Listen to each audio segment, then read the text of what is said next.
प्रेम से बोलिए हर हर महादेव। भक्तों, आइए रसपान करते हैं मासिक शिवरात्रि की व्रत कथा। प्राचीन समय की बात है। एक सुंदर नगर में एक अत्यंत दरिद्र ब्राह्मण अपनी पत्नी के साथ निवास करता था। वह ब्राह्मण अत्यंत ही धार्मिक, सत्यवादी और सदाचारी था, किंतु भाग्य की विडंबना से उसे घोर गरीबी और दुखों की आग में झोंक दिया। उनके पास न भरपेट भोजन था, न ढंग के वस्त्र और न ही जीवन यापन के लिए कोई निश्चित साधन। कभी कभी तो 2-2 दिन बिना अन्न जल के ही बीत जाते थे। पत्नी भी तपस्विनी स्त्री थी, किंतु जब भूख से संतान बच्चों की आंखों में आंसू देखती तो उसका हृदय भीग जाता।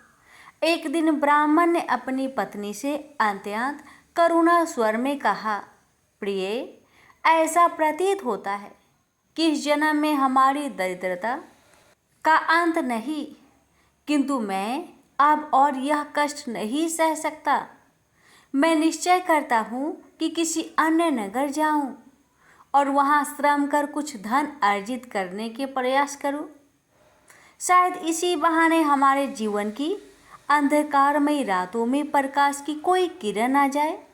पत्नी ने अश्रुपूरित नेत्र से अपने पति की ओर देखा और बोली, स्वामी, यदि आप जा रहे हैं तो मेरी शुभकामनाएं आपके साथ है। भगवान आपका मार्ग प्रशस्त करे, किंतु वचन दीजिए कि आप धर्म के मार्ग से कभी भी विचलित ना होंगे। ब्राह्मण ने सिर झुकाकर सहमति दी और दूसरे नगर की ओर चल पड़ा। वह सूरज की तपती किरणों में चलता गया।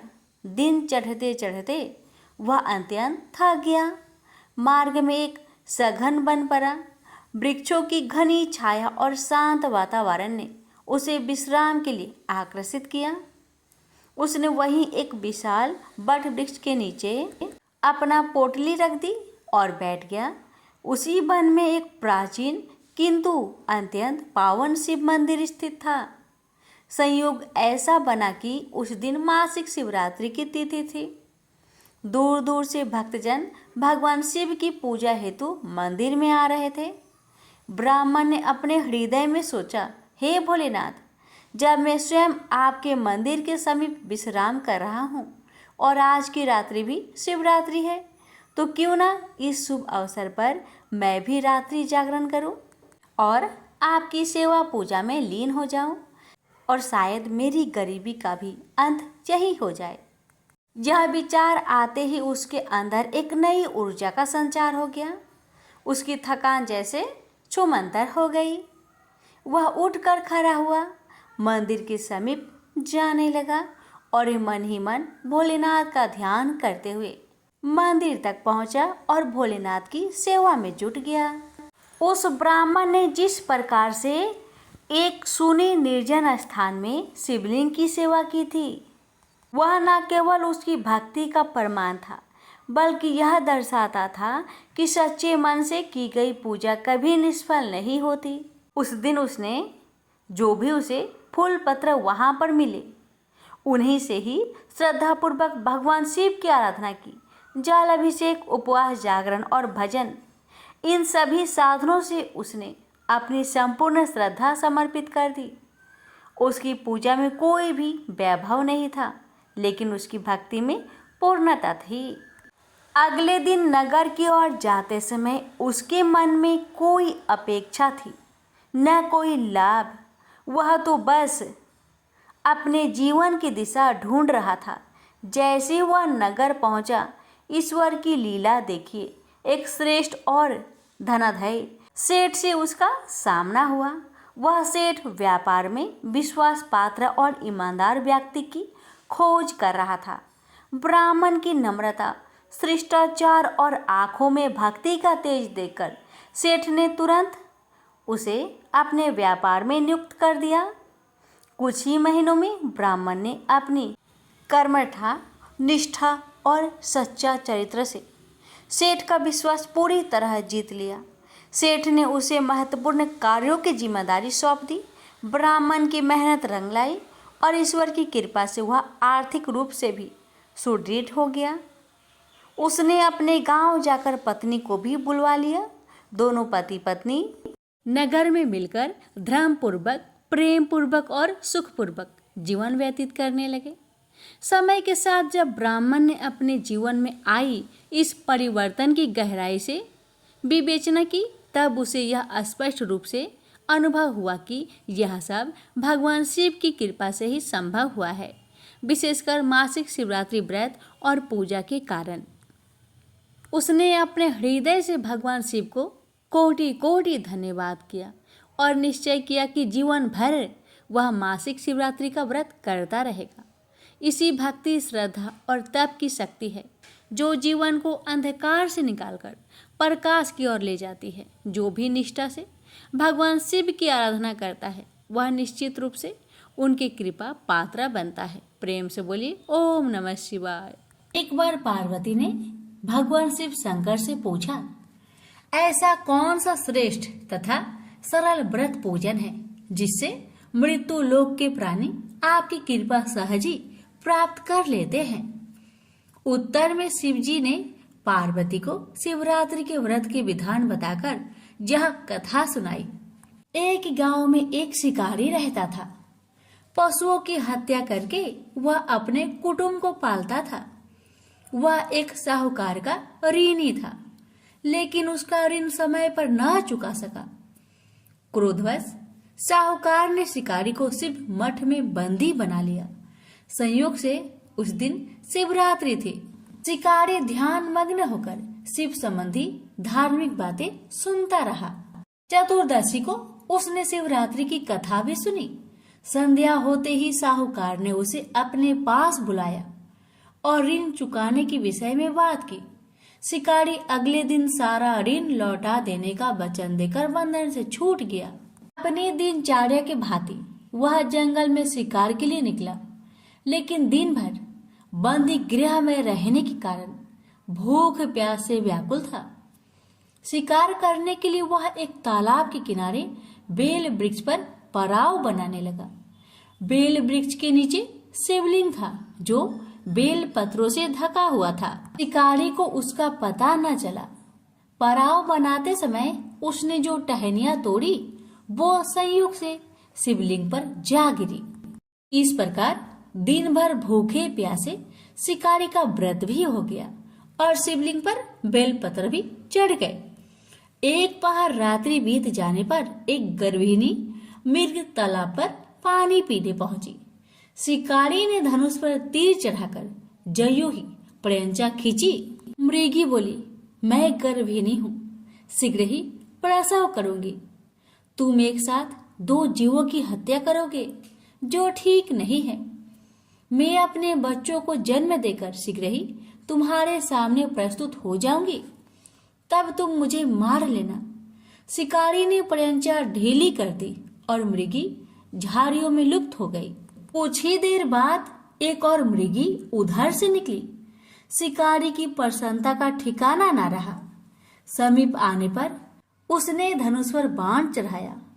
तब उसे देख मृगी ने विनम्रता पूर्वक निवेदन किया, हे पारधी, मैं थोड़ी देर पहले ही ऋतु से निवृत्त हुई हूँ, कामातुर वीरहीनी हूँ, अपने प्रिय की खोज में भटक रही हूँ। मैं अपने पति से मिलकर शीघ्र ही तुम्हारे पास आ जाऊंगी। शिकारी ने उसे भी जाने दिया। 2 बार शिकारी को खोकर उसका माथा ठनका। वह चिंता में पड़ गया। रात्रि का आखिरी पहर बीत रहा था। तभी एक अन्य मृगी अपने बच्चों के साथ उधर से निकली। शिकारी के लिए यह स्वर्णिम अवसर था।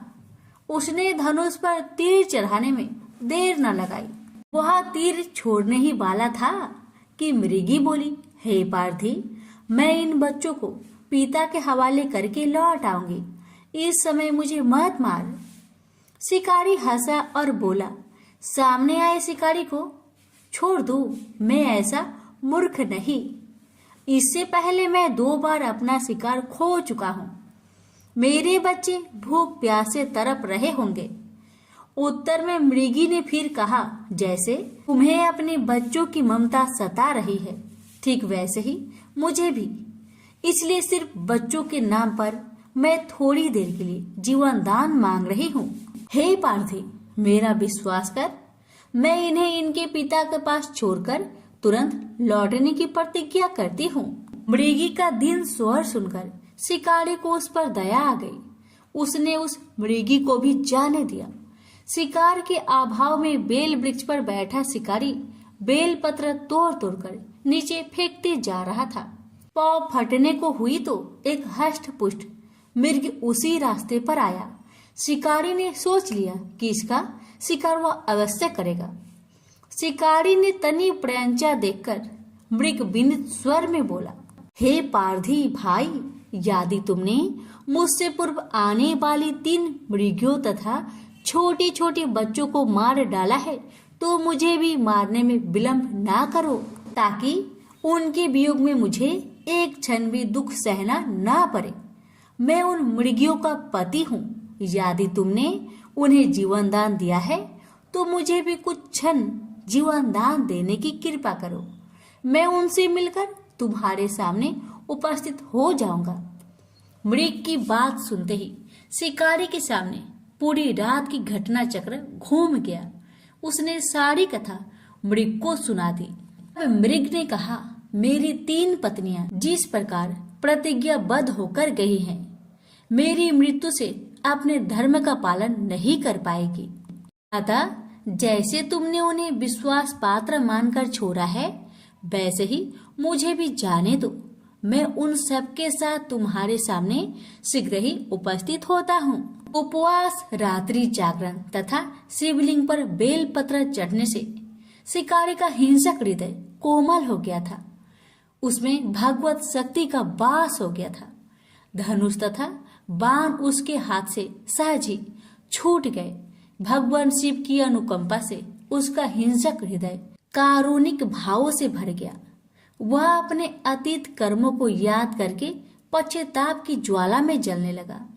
थोड़ी ही देर बाद मृग सब परिवार शिकारी के समक्ष उपस्थित हो गया ताकि वह उनका शिकार कर सके। किंतु जंगली पशुओं की ऐसी सत्यता, स्वाभाविकता एवं सामूहिक प्रेम भावना देखकर शिकारी को बड़ी गलानी हुई। उसके नेत्र से आंसुओं की झड़ी लग गई। उस मृग परिवार को न मारकर शिकारी ने अपने कठोर हृदय को जीव हिंसा से हटा सदा के लिए कोमल एवं दयालु बना लिया। देवलोक में समस्त देव समाज भी इस घटना को देख रहा था। घटना का परिणति होते ही देवी देवताओं ने पुष्प वर्षा की। तब शिकारी तथा मृग परिवार मोक्ष को प्राप्त हुआ।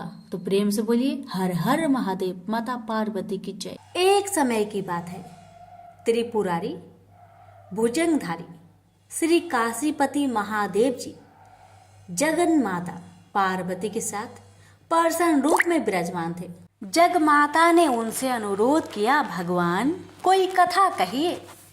इस पर भगवान भूत भावन किंचित मुस्कुराए और बोले, हे पार्वती सुनो, पूर्व समय में कुसमांड नामक एक ऋषि का पुत्र मंडप नाम से विख्यात था। बाल्य काल में ही कुसंगति के कारण पाप कर्म में लीन हो गया था।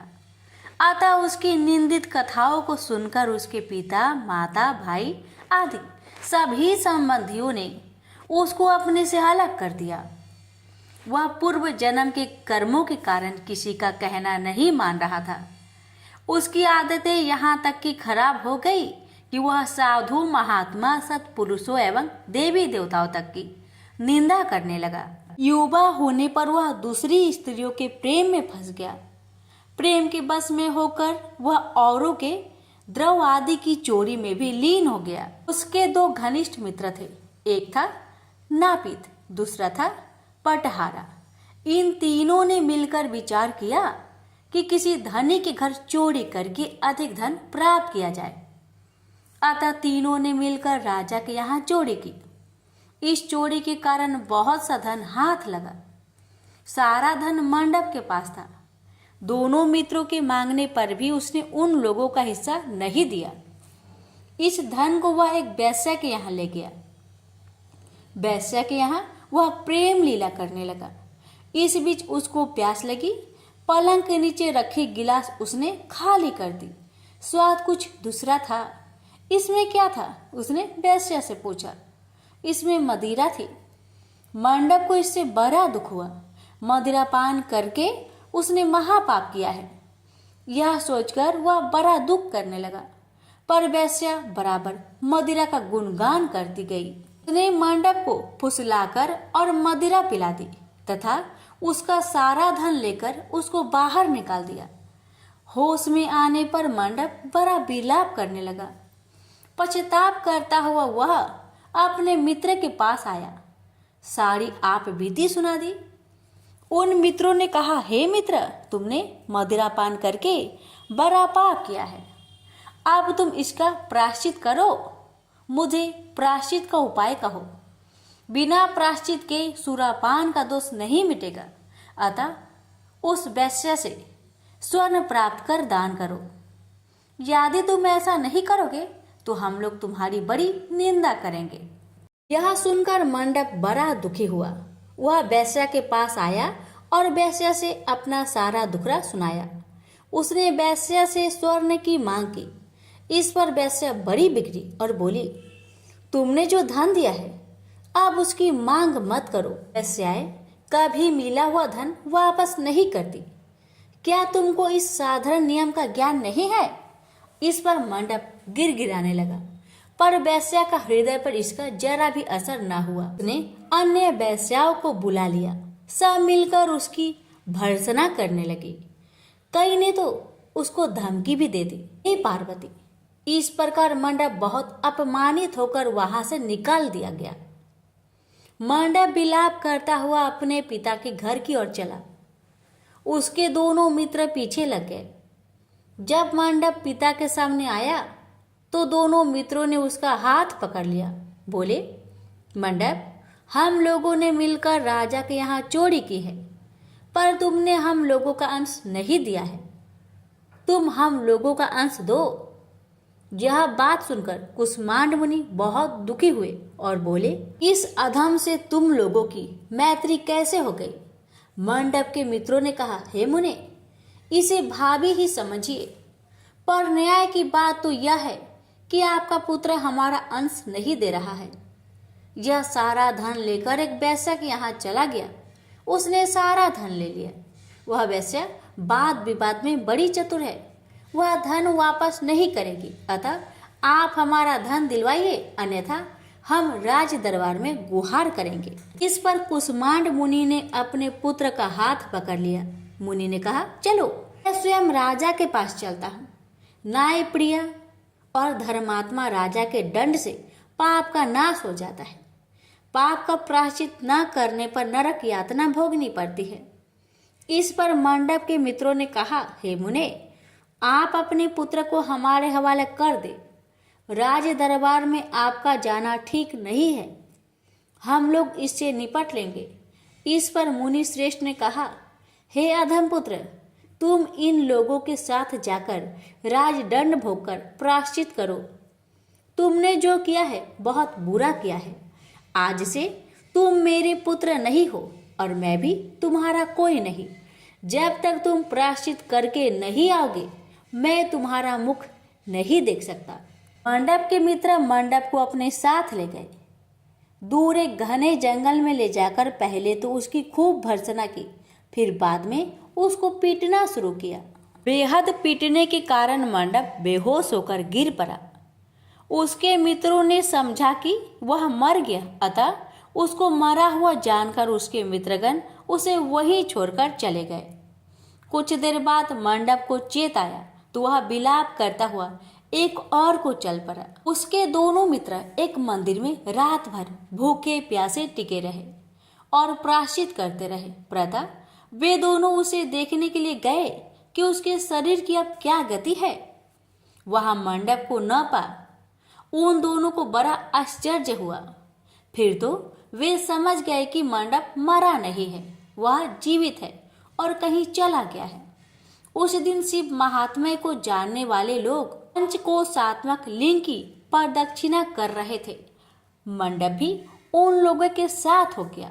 यात्रीगण कद्रमेश्वर के समीप रहे। मंडप ने भी वहां रहकर सारी रात जागरण किया। सब यात्रियों ने उसको साधु मान लिया और वह इस बात को भी मान गए कि वह परम शिव कुष्मांड का पुत्र मंडप है।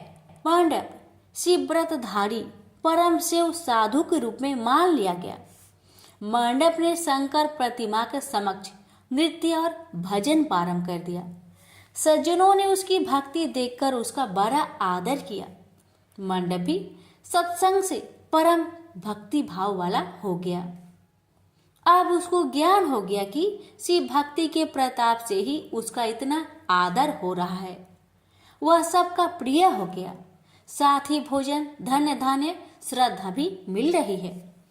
मंडप चंडिका देवी के मंदिर में आया। वहां काशी के धार्मिक सज्जनों द्वारा भीम चंडी की पूजा हो रही थी। मंडप का वहां बड़ा आदर किया गया। रात्रि में मंडप ने क्षेत्र महात्म्य कहा और सुना। इसके बाद शिव भक्तों और विष्णु भक्तों ने मिलकर कीर्तन किया। मंडप ने इस नित्य कीर्तन में प्रमुख भाग लिया। इससे प्रसन्न हो सबने मंडप की भूरी भूरी प्रशंसा की। इस प्रकार मंडप का मन शिव में लग गया। हे पार्वती, इस प्रकार मंडप मेरे क्षेत्र की प्रदक्षिणा करने लगा। ब्रह्म हत्या, सुरापान और चौड़े कर्म आदि पापों से छुटकारा पाने के लिए मेरी स्तुति करने लगा।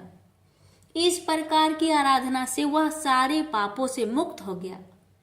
देहली विनायक में आकर मंडप जीवा की लोलुपता से मुक्त होकर केवल शिव शिव का उच्चारण करने लगा। उसकी साधना और भक्ति भाव को देखकर सर्वत्र उसका बड़ा आदर और मान सम्मान होने लगा। हे पार्वती, मंडप ने अन्न जल सब त्याग दिया और बार बार विलाप कर कहने लगा कि ब्राह्मण शरीरधारी होकर भी मैंने स्वर्ण की चोरी की, साध्वी माता को ठगा, वेश्यागमन, सूरापान किया, ब्राह्मण शब्द का हनन किया। पश्चाताप से मंडप बेहाल हो गया। हे देवी, मंडप के मन में यह विचार आया कि मेरे क्षेत्र की प्रदक्षिणा करने से वह सारे पापों से मुक्त हो जाएगा। आता हुआ काशी काशी शिव शंकर शिव शिव की रट लगाकर अपने पापों का प्रायश्चित करता हुआ मेरे क्षेत्र की परिक्रमा करने लगा। रामेश्वर लिंग में आकर उसने स्नान पूजन किया, सोमनाथ का पूजन किया, सीता और लक्ष्मण के साथ श्री राम जी का पूजन किया। पूजन और भक्ति भाव देखकर सर्वत्र उसकी प्रशंसा हुई। मंडप ने अन्न जल त्याग दिया था। तदनंतर वृषभ ध्वज में आकर स्नान देव पूजन किया। प्रातः काल वरुणा संगम में स्नान किया। मुझे पूछता हुआ वह मेरे मंदिर आया। उसने आकर बड़ा दान पुण्य किया। संतोष मंडप ने साष्टांग प्रणाम किया। वह अनेक महात्मा उपस्थित थे। हे पार्वती, मंडप सबके आगे हाथ जोड़कर खड़ा हो गया और पूछने लगा, हे महात्माओं, मैंने बड़े बड़े पाप किए हैं।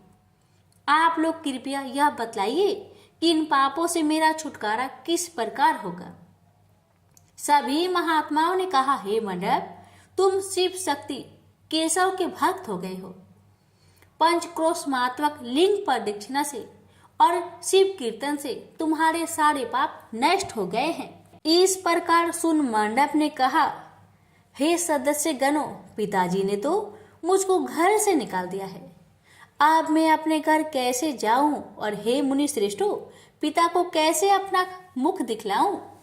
इस पर सबने कहा, अब तुम्हारे सारे पापों का प्रायश्चित हो गया है, तुम सहर्ष घर जा सकते हो। हे पार्वती, इस प्रकार मंडप अपने पिता के घर के सामने आया और शिव शिव शंभो शंभो महादेव महादेव का उच्चारण करने लगा। स्वर सुनकर कुष्मांड मुनि ने अपनी पत्नी से कहा, हे प्रिय, देखो तो कौन द्वार पर शिव का उच्चारण करता हुआ हमें परम सुख दे रहा है। शिव नाम की अमृत वर्षा कौन कर रहा है। मुनि पत्नी ने द्वार पर अपने पुत्र को देखा। हे पुत्र, तुम्हारा आना कैसे हुआ। मंडप ने कहा, हे माता, आपको और पिताजी को महात्मागण बुला रहे हैं। यह सुनकर मंडप की माता अपने पति के पास आई और उनसे सारा वृत्तांत कहा। ये पूज्यवर आपका पुत्र शिव का नाम रट्टा हुआ द्वार पर उपस्थित है। उसका कहना है कि प्रायश्चित करके वह पवित्र हो गया है। सदस्यगण आपको बुला रहे हैं, वे प्रायश्चित का प्रमाण देंगे। कुसुमांड मुनि दरवाजे पर आए। उन्होंने रुद्राक्षधारी शिव भक्त मंडप को देखा। तुम क्यों आए हो? थोड़े से प्रायश्चित से बड़े पाप का नाश नहीं होता है। मंडप ने कहा, हे पिताजी, इसमें कोई संदेह नहीं है कि मैंने बड़े पाप किए हैं। इतना होने पर भी महात्मागण आपको बुला रहे हैं। मुनि अपनी पत्नी के साथ महात्माओं के पास आए। महात्माओं ने एक स्वर से कहा, हे मुनिवर, आपका पुत्र समस्त पापों से मुक्त हो गया है। कुसुमांड ऋषि ने पूछा, हे मुनि श्रेष्ठो, किस आधार पर आपकी दृष्टि में मेरा पुत्र पाप मुक्त हो गया है? इसने तो बड़े बड़े पाप किए हैं। महात्माओं ने कहा, हे मुनि, इस मुक्ति मंडप के स्वामी श्री भगवान विष्णु है, वही इसका उत्तर देंगे। महात्माओं ने विष्णु भगवान की स्तुति की। इस पर आकाशवाणी हुई, हे स्तुति करने वाले महात्माओं, यह महापापी मंडप जो कुसुमांड मुनि का पुत्र है, अब अपने पापों से मुक्त हो शुद्ध हो गया है। यह साधु संतों के साथ शिव शंकर के क्षेत्र की परिक्रमा कर चुका है। अब कुसुमांड मुनि इसे ग्रहण कर सकते हैं। इस प्रकार हे पार्वती, मंडप को कुसुमांड मुनि आदर पूर्वक अपने घर ले गए। इस कथा को सुनकर माता पार्वती परम प्रसन्न हुई। बोली, प्रभु, आपने यह महत्वपूर्ण कथा कही, इससे कलयुग में प्राणियों का बड़ा भला होगा। कृपा कर इस पर कुछ और प्रकाश डाले। इस पर शिवजी बोले, हे पार्वती, अब तुम भैरव जी की कथा सुनो। इस पर भैरव जी प्रकट हुए और बोले, त्रेता युग में समदर्शी सांडलिय नाम का एक ब्राह्मण था। वह महापंडित था। उसकी पुत्री का नाम विशालाक्षी था। वह अति सुंदरी थी। बाल्यकाल में ही उसके पिता ने उसका विवाह कर दिया। विवाह के बाद भी वह अपने पिता के घर पर रहती थी।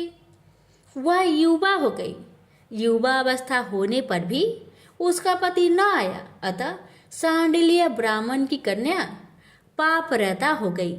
इस कन्या ने काशी में बड़े पाप किए। सुंदरी होने के कारण दूर दूर के युवक उसके पास आने लगे। एक समय की बात है, बड़े बड़े पापों को नष्ट करने वाली पंचक्रोशी यात्रा के मार्गियों देखकर वह विचारने लगी कि इस लोगों को पाप रट किया जाए। उस रात यात्रीगण दुर्गा कुंड पर रुके थे। विशालाक्षी धन के लोभ से वहां गई। वहां भजन कीर्तन कर स्वयं रचाया। यात्री उसका भक्ति भाव देखकर प्रसन्न हुए और उसे वैष्णवी समझ बड़ा दान पुण्य किए। इस लोभ के कारण वैश्या विशालाक्षी यात्रियों के साथ हो गई। कर्म मेदेश्वर दहलीज रामेश्वर में उसने निवास किया और वरुणा संगम में स्नान किया। यात्रियों द्वारा उसने काशी महात्मा की कथा भी श्रवण की। इस सत्संग समागम से विशालाक्षी की आंखें खुल गई। उसने अपने पर बड़ा पश्चाताप किया। यात्रियों का सारा धन उसने लौटा दिया और पाप से अलग होने का निर्णय कर लिया। उसने महात्माओं से पूछा, हे देवताओं, मैं बड़ी पापिनी हूँ, कृपया मेरी मुक्ति का उपाय कहिए। इस पर महात्माओं ने कहा, देवी, तुम धन्य हो, तुमको पापों से भय नहीं करना चाहिए। तुमने काशी क्षेत्र की प्रदक्षिणा की है, अब तुम हमारे साथ प्रदक्षिणा जारी रखो। विशालाक्षी ने उपयुक्त वचनों पर विश्वास किया। वह महात्माओं के साथ हो गई। 5वें दिन सभी यात्री वृषभ खंड में रहे। वह भी उन्हीं के साथ रहे। सभी ने वरुणा संगम में स्नान किया और आदि केशव का पूजन किया। विशालाक्षी मुक्ति मंडप में आई। उसने बड़े भक्ति भाव से शिव शंकर की पूजा की। इस प्रकार विशालाक्षी सभी पापों से मुक्त हो गई। उसके पिता सांडल्य ने बड़े आदर के साथ उसे अपने घर में स्थान दिया। वह इस प्रकार पवित्र हो गई। भैरव जी बोले, हे पार्वती, यह काशी क्षेत्र का महात्म्य है। इसे पढ़ने सुनने सुनाने से सबका कल्याण होता है। प्रेम से बोलिए हर हर महादेव, माता पार्वती की जय, भैरवनाथ की जय।